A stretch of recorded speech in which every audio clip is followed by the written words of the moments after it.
Man, it's nice and sunny. This the blue sky does something to my mood. I don't know about the rest of you, but geez, even though it was a little crispy out this morning still, just seeing no clouds in the sky just gives like a boost of energy. It makes it feel like the spring's here too. We were just joking, they were calling for some extra snow last night and it never showed up. So it was like, all right, that's it. Get out of here, winter. You think there's some more coming Friday? Ah, I think it's going to be a melting 10 centimeters, hopefully. But thanks for being here live. I appreciate it. We've got a good group on the Zoom stream today too. I'm excited about today's session because it's building upon a previous session we did that was actually pretty popular here live, and also I got a lot of good feedback from it. It was really popular. It was one of my highest viewed reels ever, a clip from the first goal setting session about finances. So obviously this stuff is resonating with people, so I'm looking forward to building on it today. So the topic today is how to successfully set and achieve your goals. Like really what we were talking about on the last session was really more about money. It was getting our head around the financial side of the business and how do we break down our goals into transactions and gross and net. We'll get all back into that really quickly. But today is like bigger. It's just any goal, right? Whether you want to, start a YouTube channel and film your videos, or you want to start eating healthier or have a fitness goal.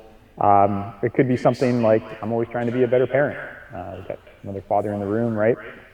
So today, this is a system that I'm going to teach you, and it's not complicated, but it might be a little different than we've previously approached things. It's a little 4 steps. We've already put the foundation down in a previous session, but if we can do this, what I really realized for myself is if you can start to learn this little pattern, and even on the simplest little thing, right? It's not about like, I'm going to cure cancer or I'm going to go to the moon. You don't got to be Elon Musk, right?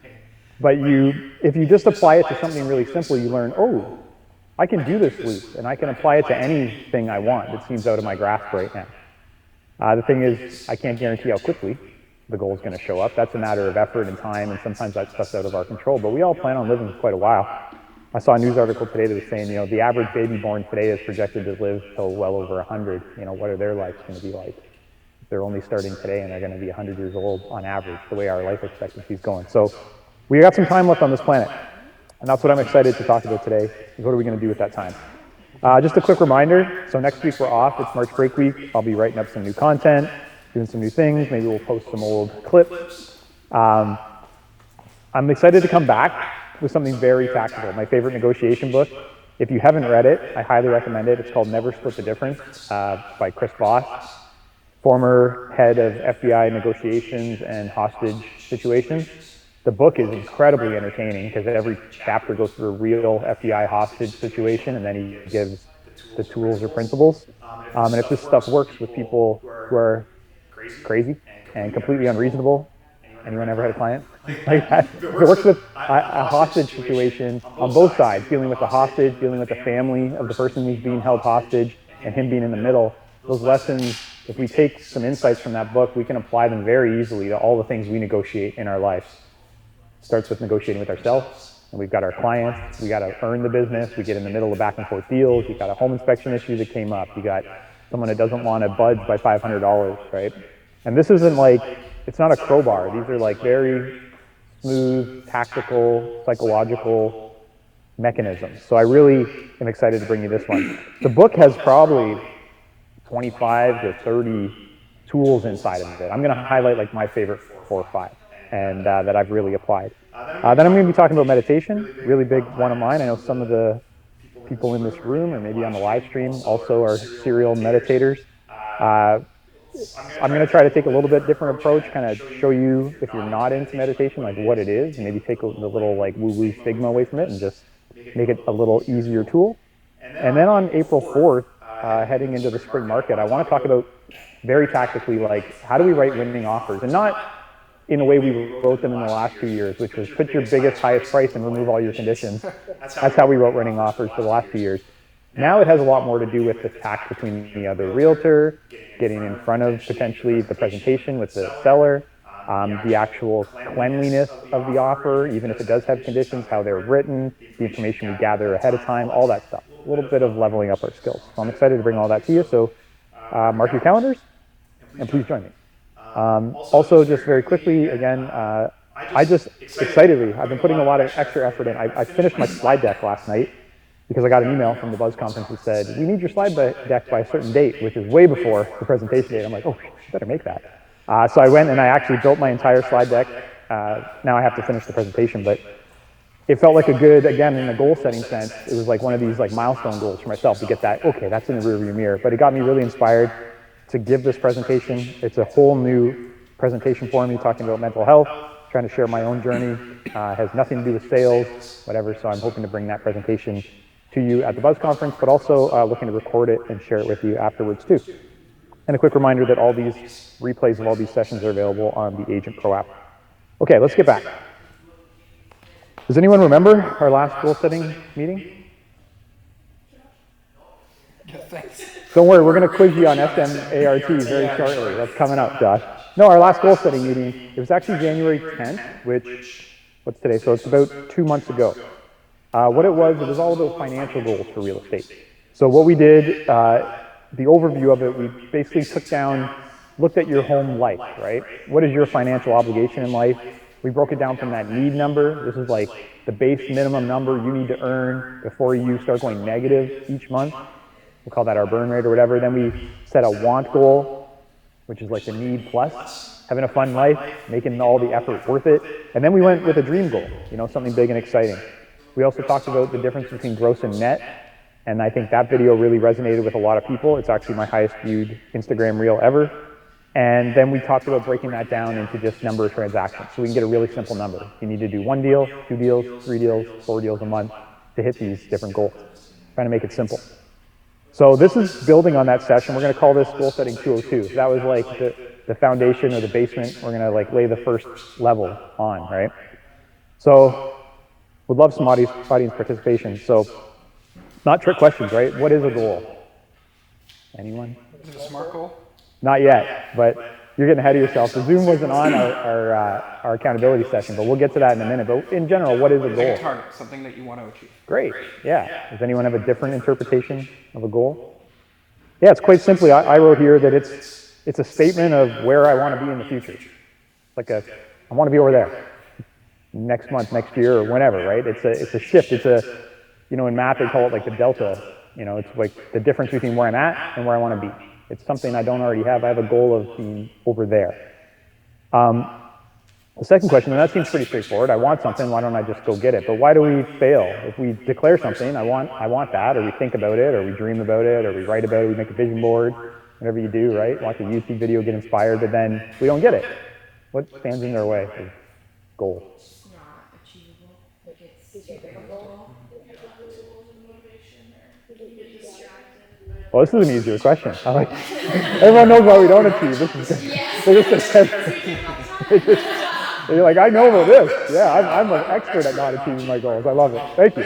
I heard a lot in there. It was unrealistic. It was like pie in the sky. It was more of a dream than a goal. It was we didn't have the right tools, or we weren't actually motivated. So it seemed like a good idea until it bashed heads with the effort required. Maybe. What did you say, Kara? Yeah, we got 15 goals, so it was a goal, and then we got a new goal, and we got a new goal, and we never really make too much progress. So that could be another one where it's like not that important, right? I think these fall into that. That's one area I didn't actually put down here is like the importance, or that it really means something to you. That's the motivation. But I also put in here there's issue with planning. That could be that realistic thing. Like I say I want this, but did I actually lay out like how I'm going to actually get there, or what the steps I need to take? Focus, that's what you were saying, is like, can I stay on this track until I hit the finish line? Or, as soon as we hit the first speed bump, it's like, that was fun yesterday. Let me get a new goal. It's more exciting to think about goals than to work on them. And then the commitment to follow through. Usually when we plan out a goal, I'm very guilty of this, by the way, is we plan out the best case scenario path to the goal. I'm going to do A, then B, then C, and then celebrate, right? It's like I'm going to buy the lottery ticket, they're going to pick my numbers, boom, game over. We don't really plan like, oh, this is going to suck. Like, I'm going to feel like shit right out of the gate. It's probably going to get a no, and another no, and another no, and then I'm going to have to take a left turn. That's not usually when we sit down and make our life dream. It doesn't usually account for the difficulty of going after something pretty hard. Okay. So what I want to show you today is a little loop then that if we can activate it, we can. I can't make it easier, but it can make it possible to hit the deadline or hit the finish line of our goal. So I really believe that learning this little loop is pretty much one of my only jobs to teach my kids as they turn from like kids into teenagers into adults. If I can teach them this by the time they leave my house, I'll feel like I've done my job as a dad. Because then I can give them the skills that whatever they want, they can go and apply this process to them, right? Maybe that and like instilling some good values. But this is pretty much it. So I really believe that if you can take anything away from here today is to try to take this loop and apply it to something very simple and feel yourself cross the finish line. Don't make it crazy unrealistic. Don't make it a 10-year goal. Make it like a 3-week goal, right? Or a today goal. And get across the finish line and feel like, okay, I did this little loop. Wow, I could reapply this. It doesn't have to be any bigger secret if I could just take this little pattern and reapply it over and over again. So here's the basic plan, right? It's not going to seem too complicated. We get the current state, we get the lighthouse, we get the goal, and then we got a plan. I know, sometimes this stuff seems too basic, right? You're like, did I really show up at 10 o'clock for this? Yeah? But let's talk about this middle part, because I think everyone, if we're okay, we can figure out what our current state is, right? This is where I'm at, this is Josh today, right? This is Jeff today, and this is where I want to be. And that was what you were saying, right? The difference between these is the gap or the goal. So I know I want to be different in some way, whether it's financially or some achievement or the way I feel or the things I've accomplished. They're out there. So what is a plan then? Quiz time? What's How a plan? are you going to do it? Yeah. Let's try it. More specifically, it's like just a little series of steps, milestones along the way. So a really simple goal, let's go back here, is like one step, right? I could have a goal like, I want to get out of bed, and I get out of bed. Goal achieved, right? It's like, but then we've like, back to Morgan's point, you said something like, I want to retire a multimillionaire. Well, that's not a one-step goal, right? There's gonna be a lot of work and effort and time and milestones along the way. So what we wanna think of, the first step is if your goal is bigger than one step away. If you have trouble with one-step goals, we can have a private one-on-one conversation here. That's a motivation thing, right? We just got to get moving. But this is it, right? We want to take our goal and chunk it down and realize that there's going to be these milestones. But the fun thing to think about is that each one of these is a finish line. And this is the first takeaway I want you guys to have today, is that the lighthouse is our direction. It's the finale, but we may not even get there. You may expire on this earth before the lighthouse is even achieved. If we can take our goal and break it down into these milestones, we should be excited to cross each of these things. And in fact, what really happens, I'll show you my next slide after this one, but what you hear me talk about a lot is like, we go and define the big goal, the lighthouse, but then we come all the way back and just focus right here, right? Don't worry about the rest of the big plan. Because if we don't hit the next step, what's the point of the rest of this anyways? We're never gonna get to step 2 or step 3 or step 4 of the plan. So we overcomplicate it sometimes. We're like, we have this big vision, this big plan, this big goal, but we got to chunk it down to what is achievable next. What's the next milestone I'm going to cross where I say, hey, I'm moving in the right direction, I did what I said I was going to do, and now I can reconfigure the plan and keep going. Because I don't know about you guys, but this nice smooth arc has not been my life. This is what my goals usually look like as I navigate the world. Is I have to keep readjusting and moving the plan because the world changes, my motivation changes, my plans change. So really what we need to do is focus on a really easy loop, right? We get clear on our big goal, break it down into some logical steps, but really most of the energy is focused on the steps closest to us. It can be fuzzier and fuzzier as the plan moves out to the future. I think one of my business coaches used to say, like, anything after 6 months is just a wild ass guess, right? Because who knows? There could be a worldwide pandemic that closes everything down, right? You could win the lottery, or you could have a major health scare and your whole life could turn in another direction, right? Something could completely change in your mindset that makes different things important to you. So what we need to do then is once we get that next step, then we need to focus. It's like clear the waters really, really, really hard on that next step. And then we repeat the whole process because what happens is now we've moved to here. And that part of the plan is in the history books. And we're just one step closer, but the whole thing starts over again. That documentary, I don't know, did anyone else watch it with the Jonah Hill and his psychologist, right? So they were talking about the 3 certainties of life. Anyone remember? It's fucking locked in my brain. It's like pain, uncertainty, and constant work. I'm like, oh God, that's uninspiring, right? But it also reminds you, hey, you're normal. That's life, right? This is the constant work. Is that I don't think if you have goals, they're not just gonna all of a sudden one day, it's like if I work for 2 years really hard, then all of a sudden everything's gonna be easy. Not been my experience so far. I've been working pretty hard for 15 years and things are pretty hard still. So instead we learn that we can just keep refocusing our energy in a different direction, a different area, and that's really where we want to be. Okay, now, Josh, this is your slide. Oh, It's okay, they're already up here. And because we went into these in depth in an accountability session for the Zoom people, I'm not going to spend a lot of time on each one of these. You can Google what a SMART goal is. This has been studied, documented. You type it into Google, you're going to get all the same stuff. But really, when we define what a goal is, we talk about the words matter, the language, that little sentence we put together really matters. And what we want it to be is something that's very specific. If we are very specific, then we can say whether we did it or not, or we're making progress, right? We want it to be very measurable, so that again, we can say I did it or I didn't. We can measure things in a yes, no, a green check mark, a red X. We can measure things in counting them, my weight on the scale, the number of miles I put on my bike, the amount of money I made, number of phone calls. We also want it to be achievable. Back to your point, Morgan. We need something that can be touched in front of us. We want to be right there. It's like, the carrot on the stick in front of the donkey. We don't want something that's so far out that it feels like, what's the point the first time things get hard, right?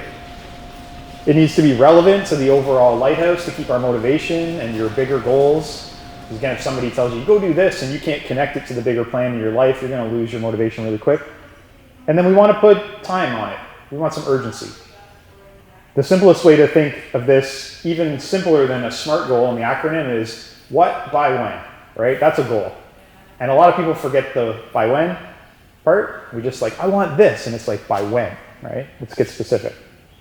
Okay, we're going to move into the second part of this. Step 2 is what we didn't talk about yet. And we'll go a little deeper on it tomorrow in our session. But for today, this is where it gets really important. If you get a chance to work with a great mentor one-on-one, they'll walk you through this little loop once you define a goal. Sometimes we've talked about this in a different way when we're working with, a high anxiety client. Sometimes we'll be like, so what would be the worst case scenario, right? And what would be the best case scenario? And what's most likely to happen? Well, what you want to do is, think through this goal you just set and kind of get clear on what's at stake for future you. This is where we can get our motivation, this gap, right? You ask yourself, well, what would happen if I followed through? If I wrote this thing down and I just didn't bullshit myself and I actually did it, what would that mean to me and my life? Really think about it, right? Put some emotion behind it, try to visualize yourself there.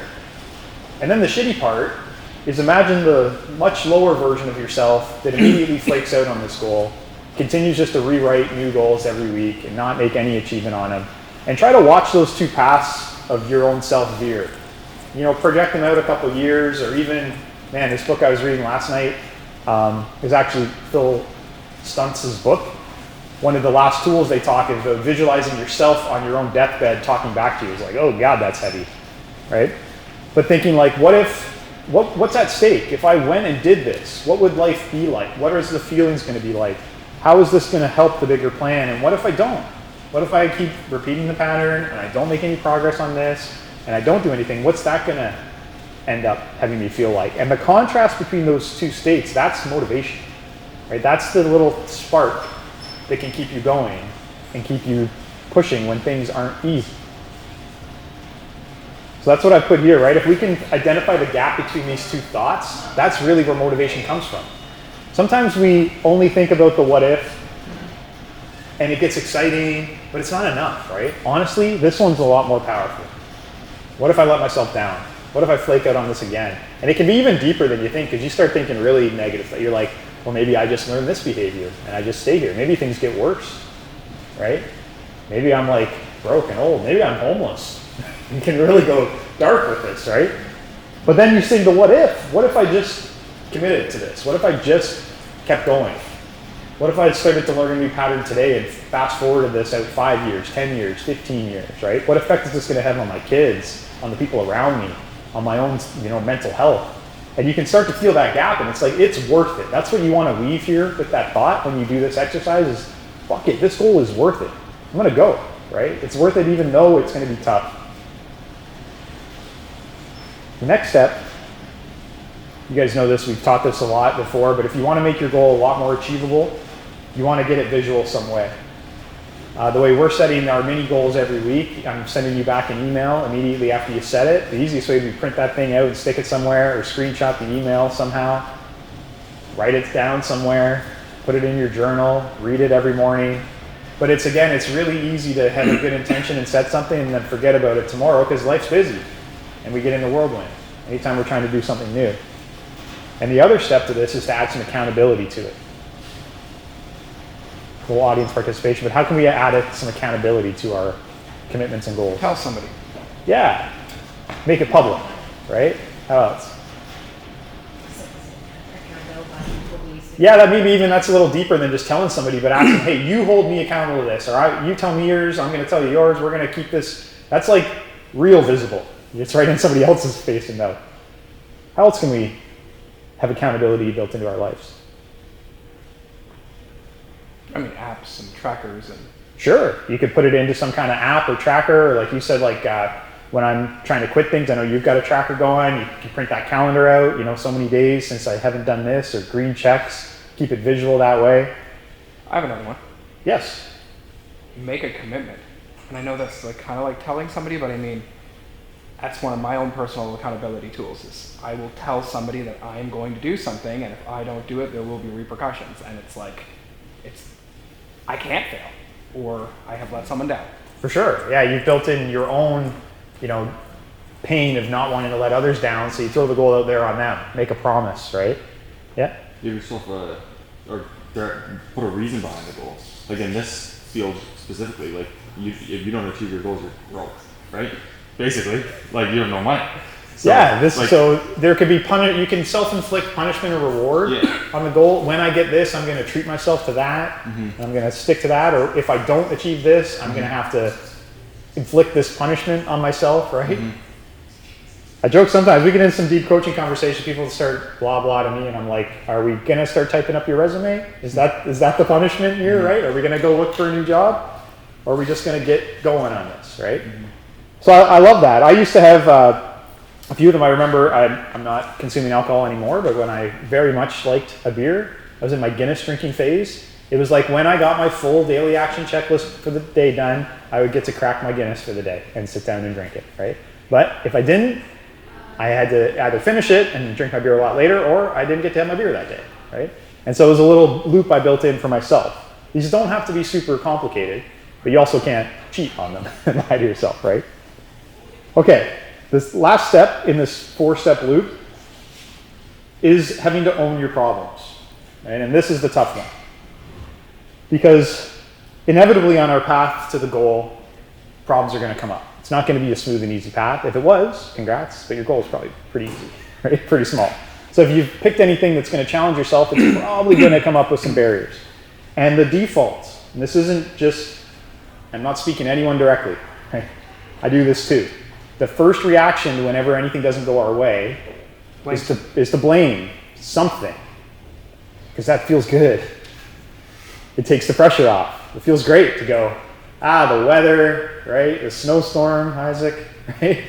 The batteries didn't charge last night. There's a blame that goes out into the world, and then we don't have to feel bad about ourselves. And so this is a natural loop. So don't feel bad if this is your default too. It's still mine. You got to work against it. The thing is, the most powerful way that I've learned this is actually through Mark Manson's books. He's got a whole chapter that talks about the difference between fault and responsibility. So placing blame out in the world, that's fault. And that's true. It can be somebody or something's fault that things went wrong. Somebody could have purposely screwed you, went out of their way to take you down. But the problem is, we got to shift from fault to responsibility, because if we leave the power over on fault, we're never going to move forward. You imagine somebody screwed you, and now you're waiting for them to apologize before you can move on. Good luck with that one, all right? Not going to happen. So it's okay to put the blame out on an external issue, the world in this case of my graphic. That's false, and that's fine. You don't have to get rid of that. It's actually quite healthy, and it's sometimes true. But then immediately we got to shift and say, in light of that, what am I going to do? We got to bring the energy backwards, put it back inside, and you see this in like if you're watching military movies, you're just like, no excuses, sir, yes, sir, right? It's like, it doesn't matter what happened. All that matters is what I'm going to do to respond to it. I'm going to step up and learn something, or I'm going to adjust my plan or adjust my motivation and keep going. And this is one I find a lot of people get stuck in. We make the big plan, we break it down, we make an achievable goal, we set up a tracker, and then wham, the universe or something punches us in the face and we go, well, it wasn't meant to be then, right? Or some version of that. And that's okay. What you have to realize is that's normal. The very last part of that loop is to go, okay, even in light of that, I'm back in charge. What's Jeff going to do? How's Jeff going to handle the situation next time? What did I learn from this? How am I going to adjust the plan? What if this keeps happening? What if the world keeps trying to put their foot on my throat every day, right? How am I still going to stand up and go get this thing? And that's how you take the power back. So that's the responsibility. We can put the fault out there on whoever, whatever we want. And then if we take the power back by owning the responsibility of adjusting and getting back on track and still sticking to our plan, even though things aren't going our way. Does that make sense? Okay, that's the loop. Here it is. What's the acronym? I don't know. You just got to take a picture of it and memorize it. The lighthouse, right? Get clear on your big goal, but then we want to chunk it down into reasonable milestones. The most important ones are the ones closest to us. The further out, 5, 6 steps away, let it be fuzzy, right? You don't need a big master plan. You just need to be pointed in the right direction. You know, what am I going to do next? What am I going to do next? We got to put our energy and think, okay, I'm going to work really hard on this next step. The more likely that I get it done, the faster I get it done, the more my focus I put on it, the closer that lighthouse is getting, right? The more it just stays on the vision board, or becomes tomorrow's problem, it makes life harder, right? So we want to put a lot of energy on that thing that's really close to us. Then we want to make sure it's clear with language, make it smart. Now here's your test, Josh. S is specific. M is measurable. A is achievable. R, Relevant. Yeah, and T is time bound, right? This is a filter which you pass. You can write your goal first and then ask yourself, is this specific? Is it measurable? Is this achievable? Is it relevant? And is there a time deadline on it? And if it's not, you just rewrite it. It's just not change the whole goal, it's just rephrase it, right? Make it more clear. Then the next step, which is new in this conversation from our conversation last week, is to take a second and really look at that goal and ask yourself what's at stake, right? This may seem like a very simple goal, but project it out. What does life look like if I actually achieve this? What would this mean to me? What kind of pattern would this set? What would this prove to myself, right? Is it worth it? And then flip to the other side and go, what's it going to be like if I totally bail on this thing, right? The delta between that's your fire, that's your motivation. And that's what really keeps things going. Then if we can make it visual, we can keep it in front of our eyes, especially until the time bound comes. So if it's a 2-week goal or a 1-month goal, have it somewhere where it's going to be in your face for a month, right? Have an alarm going off on your phone. You know, on like your iPhone, you can name your alarms, right? You can put your goal right in the alarm, as the title, and have it go off a couple times a day. There you go, every time, right? There's lots of little ways to do this. I'm a big fan of making a graphic as my home screen. Like, so it's right there every time you open the computer or open your phone. Put some accountability, self-accountability. If you're good at it, great. But if you're not, just admit it and bring somebody else into the fold, whether it's your significant other, whether it's someone that means something to you, whether it's an accountability buddy, you set some goals together. But we also want to put some accountability, like give yourself a prize. Celebrate these small milestones along the way. Whether it's something you like, or treating yourself to a gift, or put a punishment in there. Talk about the fun one. Riley's he's different than the rest of us, right? He's motivated opposite. Whereas like, we're going to write that $10,000 check to your enemy, and then like, I hold it right beside the mailbox. If you don't do your goal, I'm dropping it in. Like, that's like, oh, I'm never going to miss that, right? So we got to figure out how we're motivated, and build it in, like a little game.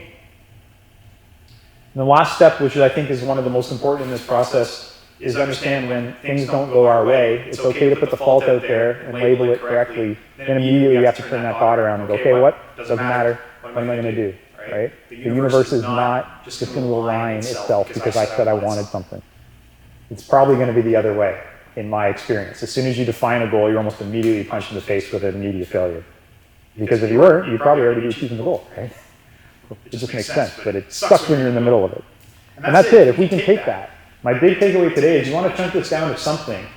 If I could just get you to taste this process once of going through it, right? Breaking it down, getting clear on something, pushing through even though it got hard, taking the blame on everything that went wrong, and still getting to the finish line, and you're like, holy shit. If I could do that over this thing, I can do it over this thing. Right? It's just a series of little milestones along the way, and realizing that you're on the path, you're moving in the right direction. Okay, I hope this presentation was helpful for you. I really want to see everybody hit their goals, and I appreciate you being here today. Thanks a lot.